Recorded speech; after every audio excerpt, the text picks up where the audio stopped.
ex-président de la République dominicaine qui c'est Hippolyte Meillat dit il doit régulariser Haïtiens. Il dit qu'il pourrait parler sur le dossier ça demain si vous voulez entre réunion et trois ex-présidents et puis lui Savinadel qui pourra le faire à 4 heures. Donc on est demain qui a jeudi 5 juin 2025 là pour une réunion pour parler sur le dossier bien crise et qui a traversé le pays nous en Haïti. Mes amis depuis matin nous pas attendre c'est pas faute moi et j'étais à Tracam hier soir pendant que j'étais sorti vers 10h du soir et on prend tout ça qui moi dégagé sur moi téléphone moi etc. et bien nous faire un nouveau téléphone ça qui qu'on est à nous capable d'informer encore, mais depuis matin, nous pas attendre. Nous vraiment désolés, mais c'est pas nous qui te cause.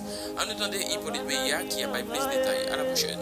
El empresariado sigue insistiendo sobre la regularización de la mano de obra. Hay que hacerlo urgentemente. No tiene que ver una cosa con otra.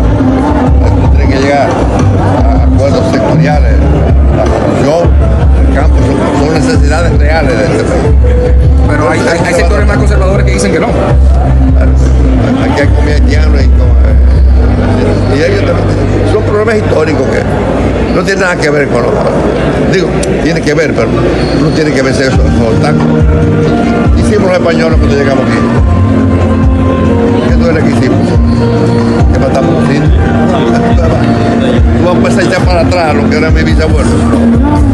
¿Debe darse ese plan de regularización? Seguro que sí. Sí, pero de carro de lógica. Y lo mismo está pasando en Estados Unidos. Hay un problema de mano de obra en Estados Unidos. El proceso de inmigración en el mundo es un problema, pero es en toda parte que está. Yo acabo de venir de Europa también. Y estuve